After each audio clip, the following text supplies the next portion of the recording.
If you're looking to increase sales and help build your brand, you can't afford to miss the information that's given in this book. With that being said, here are my key takeaways from Seth Godin's This is Marketing. Knew it'd be a long road.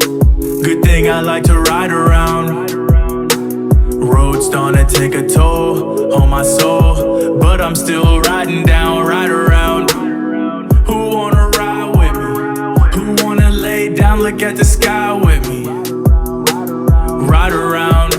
First things first, your product or your service has to have value, because if it's not a necessity like food, shelter, or water, the person could live without it. So you may be asking yourself, how do I bring value to my product or to my service? The easiest and the most obvious answer would be solve a problem, but that's not the only way that you could build value for your product or your service. Let's say I had a landscaping company and I sold you on the fact that, hey, I know you could do your lawn on your own, but if you let me do your lawn, you'll have the best looking lawn in the whole entire neighborhood. Now, I'm not only building value, but I'm actually building a storyline as well. Because let's say that customer, he gets my service, he has the nicest lawn in the neighborhood, I'm able to deliver on my promise, and now he's starting to get compliments, and it's just widely known throughout the neighborhood that he has the best lawn. Other people are going to see that and say, wow, I want to get compliments too. I want to have one of the best looking lawns in the neighborhood. Not only is the first customer going to keep coming back to you because he loves that he's getting compliments, he loves that he has one of the best, if not the best, lawns in the neighborhood, but now people are going to associate, hey, you want to have one of the nicest lawns in the neighborhood, if you want to get compliments all the time, you have to go with so-and-so landscape. So let me give you another example of why it's important to have a good storyline and good value. Let's say I bought this shirt from Gucci. It would probably be around $300. Or if I bought it from Walmart, it would be $5. And you would say, why is Gucci able to charge $300 for a black t-shirt that you could get from anywhere or from Walmart? And the reason is because they have a storyline that they're selling you. When you buy Gucci, you're buying luxury, you're buying elite status, you're buying the feeling of being higher, better than everyone else, which is why they're able to charge you $300, because the value that you bring in the storyline, it turns into your brand. It turns into what you're known for. You see what I'm saying? So you have to figure out what value are you going to bring and what your storyline is going to be as well. And then that becomes your brand, that becomes what you're known for, and that becomes what you're selling to the customer. So the next thing to do would be find your viable audience, because your product or your service isn't going to be for everybody. It doesn't matter how great you think your service is or how great you think your product is. It matters to the people that you're trying to sell it to. So you have to figure out what problems do they need solved, what are their belief systems, and what do they value. Once you find that, you know to market to those specific people. One of my favorite examples in the book was one of those emails that you get. It may be claiming that you won $2 million, but you're reading it and the words are spelled incorrectly and it just looks overall janky. You're like, there's no way this could be real. They didn't even take the time to make sure everything was spelled and formatted correctly. And the reason why it doesn't work on you is because it's not marketed towards you. It's marketed toward their viable audience of gullible people. They know if they make a janky looking email with incorrect spellings and the person still bites on it, they know that that person is beyond gullible and that their scam and whatever they tell them will work. So they're basically filtering out everybody else. You know what I'm saying? So they put that in there strategically and intentionally just to weed out the people that are gullible, because they know they're going to have a higher rate of success with those gullible people. Another thing about having a viable audience is you don't need to have 1 million followers on IG. You don't need to market to 1 million different people. Let's say you had 10,000 subscribers, but you had a viable audience of 5,000 people, and those 5,000 people buy and interact with whatever you put out. That group, if you're just focusing on them, can make you more money than someone that has 1 million followers but has a viable audience of 200.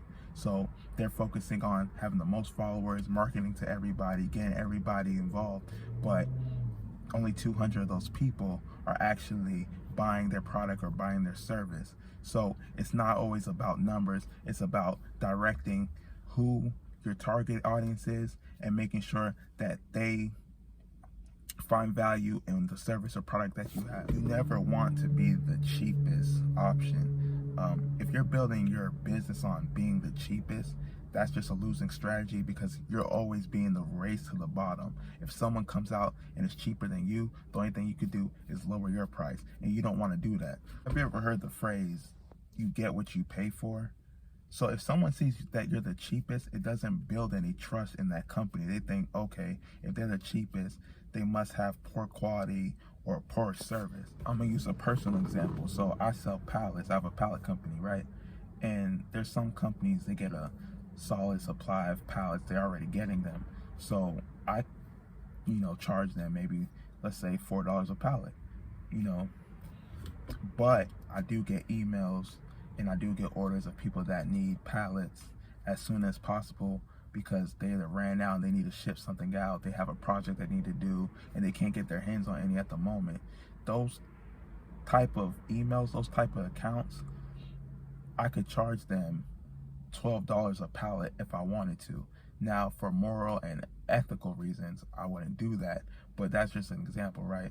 And they would pay it because the value of the pallet to them is way higher than the person that has the steady supply.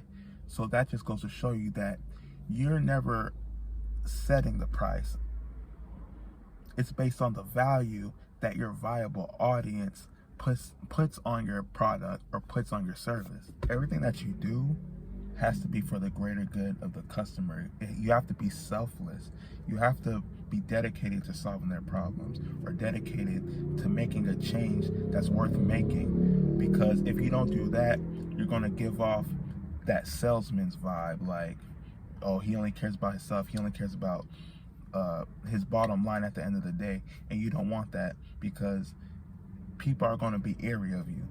You have to show up on time, be consistent, so that you can build a rapport and you build that trust between you and your customers. Lastly, if you do all of that, people will spread your brand by word of mouth.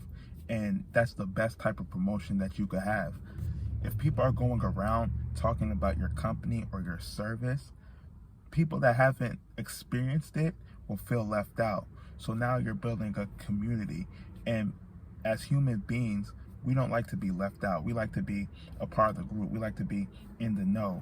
So people are going to talk about it and automatically make others want to join, make other people want to try out your service. And that's what you want. You could buy all the Facebook ads that you want, but none of that is going to be more powerful than people talking and sharing their experiences and making people feel like they're left out. And if they're not using your product or your service, that they're left out.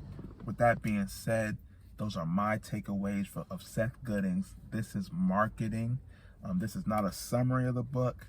This is not a review of the book. There's a lot of good information in there that I didn't cover in this video. These are just some of the things that I want to implement into my marketing strategy so I could build my brand and I could close out better on my bottom line. If the information in this video was helpful to you, make sure you like and subscribe. Leave a comment down below, and I'll see you on the next one. Peace.